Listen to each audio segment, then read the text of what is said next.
Terima kasih Anda masih bergabung sama kami, pemirsa. PT Chandra Asri Pacific Tbk atau TPIA angkat bicara soal kabar baru terkait dengan akuisisi SPBU ExxonMobil di Singapura melalui Aster Chemicals and Energy entitas patungan PT Chandra Asri Pacific Tbk dengan Glencore Asian Holdings Pte Ltd. Ya, TPIA menyatakan terbuka dengan kesempatan yang ada dalam rangka mendukung kinerja usaha TPIA dan grup agar tetap tumbuh secara berkelanjutan. Namun hingga saat ini belum ada perjanjian definitif mengenai kabar akuisisi tersebut dan informasi yang disajikan bukan merupakan pernyataan resmi dari perusahaan. Tidak terdapat informasi atau kejadian penting lainnya yang material dan dapat mempengaruhi kelangsungan operasional perusahaan serta dapat mempengaruhi harga saham TPIA.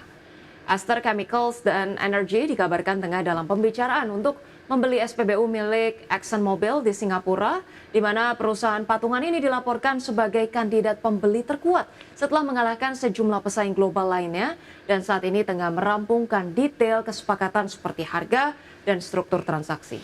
Ya, meski begitu pembahasan masih berlangsung dan Exxon masih bisa memutuskan untuk mempertahankan aset-aset tersebut atau tidak.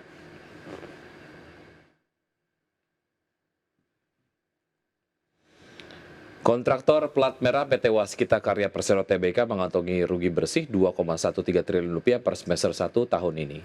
Ya, nilai rugi bersih tersebut sedikit lebih rendah dari rugi bersih senilai 2,16 triliun rupiah pada semester 1 tahun 2024 lalu. Berdasarkan laporan keuangan, Perseroan membukukan pendapatan usaha sebesar 3,1 triliun rupiah hingga Juni 2025. Atau merosot 30,64% secara year on year. Adapun penurunan pendapatan dipicu oleh kontraksi pendapatan dari lini usaha jasa konstruksi dan penjualan pracetak. Sementara itu, manajemen Waskita Karya menyatakan Perseroan secara aktif memantau kondisi keuangan dan kinerja grup serta mengeksplorasi dan menjalankan berbagai strategi sebagai upaya dalam memitigasi risiko pada kinerja keuangan dan keberlangsungan usaha grup.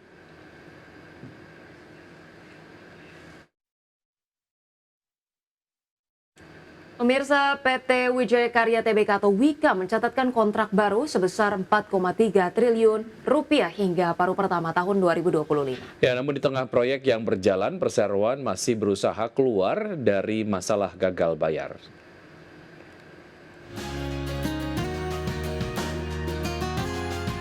Sepanjang semester 1 2025, WIKA mengantongi kontrak baru 4,3 triliun rupiah. Dengan komposisi sektor industri sebesar 58,86%, infrastruktur dan gedung 34%, serta EPC dan properti 7,14%. Proyeknya antara lain pengendalian banjir di Jawa Tengah dan rehabilitasi irigasi di Kalteng, Kaltara dan Jambi, termasuk proyek peningkatan jalan di IKN. Hingga saat ini WIKA sedang mengerjakan 53 proyek di berbagai daerah, di antaranya 30 proyek merupakan bagian dari proyek strategis nasional atau PSN. Namun di balik kinerja proyek tersebut, WIKA masih berusaha menyelesaikan gagal bayar 2 surat utang yang jatuh tempo pada Februari lalu.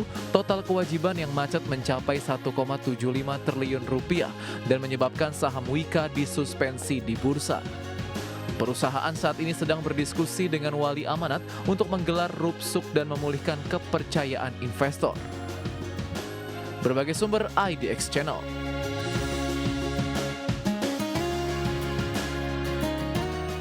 Ya, pemirsa tetap bersama kami, saja kami akan segera kembali. Terima kasih Anda masih bergabung sama kami. Pemirsa, Amerika Serikat resmi memangkas tarif resiprokal untuk Indonesia menjadi 19%. Ya, sebagai timbal balik dari keputusan Trump tersebut, Amerika Serikat meminta 4 kesepakatan yang harus dilaksanakan Indonesia. Tarif impor produk Indonesia masuk ke Amerika Serikat yang sebelumnya ditetapkan sebesar 32%, akhirnya dipangkas menjadi 19%. Keputusan tersebut hasil kesepakatan Presiden Donald Trump dan Presiden Prabowo Subianto. Namun Amerika Serikat meminta pemerintah Indonesia menjalankan 4 syarat kesepakatan yang diajukan US Secretary of Commerce atau Kementerian Perdagangan dan United States Trade Representative atau perwakilan dagang Amerika Serikat. Keempat syarat tersebut, pertama, Indonesia tidak akan mengenakan tarif apapun terhadap produk ekspor dari Amerika. Kedua, Indonesia akan membeli produk energi dari Amerika senilai 15 miliar dolar atau sekitar 244 triliun rupiah. Ketiga, Indonesia akan membeli produk pertanian senilai 4,5 miliar dolar Amerika Serikat atau sekitar 73 triliun rupiah dari Amerika Serikat. Dan syarat yang keempat, Indonesia akan membeli 50 pesawat Boeing yang kebanyakan seri 777. Seperti diketahui, Indonesia merupakan salah satu dari 25 mitra dagang utama Amerika Serikat, dengan kedua negara memperdagangkan barang senilai lebih dari 38 miliar dolar Amerika Serikat pada tahun 2024. Menurut Departemen Perdagangan Amerika, defisit perdagangan Amerika Serikat dengan Indonesia mencapai 17,9 miliar dolar Amerika Serikat pada tahun lalu. Dari Jakarta, Tim Liputan IDX Channel. Ya, meski menerima hasil negosiasi tarif resiprokal 19%, Presiden Prabowo Subianto menegaskan akan terus melakukan negosiasi lagi dengan Presiden Donald Trump. Ya, tarif resiprokal 19%, di mana hasil ini setidaknya cukup lumayan dibandingkan dengan kebijakan awal 32%. Untuk itu, Presiden menegaskan akan terus melakukan negosiasi tarif resiprokal lagi dengan Presiden Donald Trump, meskipun Indonesia telah mendapatkan penurunan tarif lebih besar dari negara ASEAN lainnya. Bicara dengan Presiden Donald Trump, ya alhamdulillah juga dengan alot akhirnya ada kesepakatan, kita juga akan istilahnya kita memahami kepentingan mereka memahami kepentingan kita, dan kita sepakati sekarang kalau nggak salah ya tarifnya dari 32 diturunkan jadi 19. Ya saya tetap nego, saya katakan beliau ini seorang negosiator yang cukup keras juga gitu. Ya kita terus akan namanya hubungan dagang itu terus menerus kita negosiasi ya. Semua sudah kita hitung, semua kita berunding ya. Kita juga memikirkan yang penting bagi saya adalah rakyat saya. Yang penting saya harus lindungi pekerja-pekerja kita. Walaupun kita juga punya sikap ya. Ini tawaran kita. Pemirsa, perusahaan Perancis tertarik berinvestasi di sektor ketenaga listrikan di Indonesia. Ya, fokus investasi diarahkan pada energi baru dan terbarukan, mulai dari pembangkit listrik tenaga air hingga tenaga nuklir. Sejumlah perusahaan Perancis tertarik berinvestasi di sektor ketenaga listrikan di Indonesia.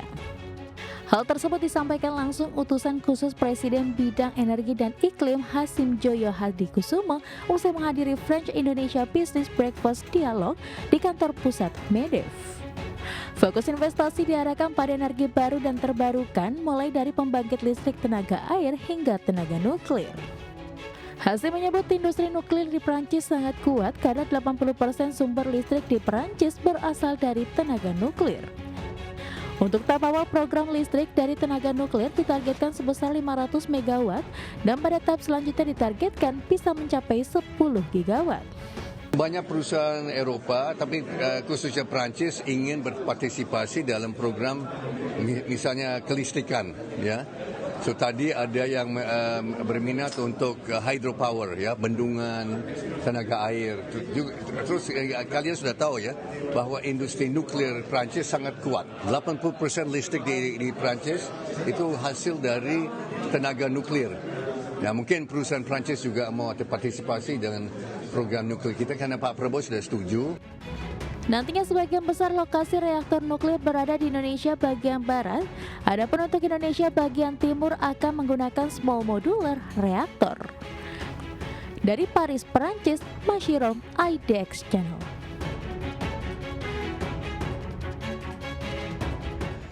Ya, sebelum kita akhiri Market Watch, kita akan simak terlebih dahulu update dari pergerakan IHSG di pukul 9:27 waktu Indonesia bagian barat. Ya.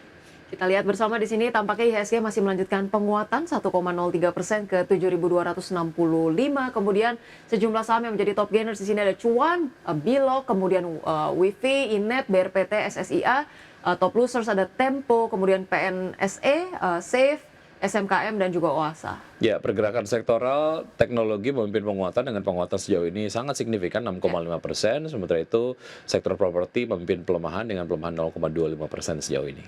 Baik.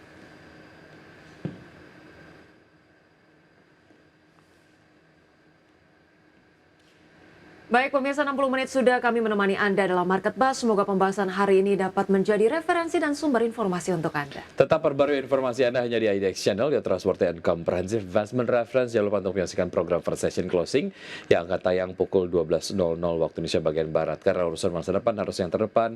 Aku investor saham, saya Wiki Adrian. Dan saya Rosalencio, pemirsa kami pamit undur diri. Terima kasih dan sampai jumpa.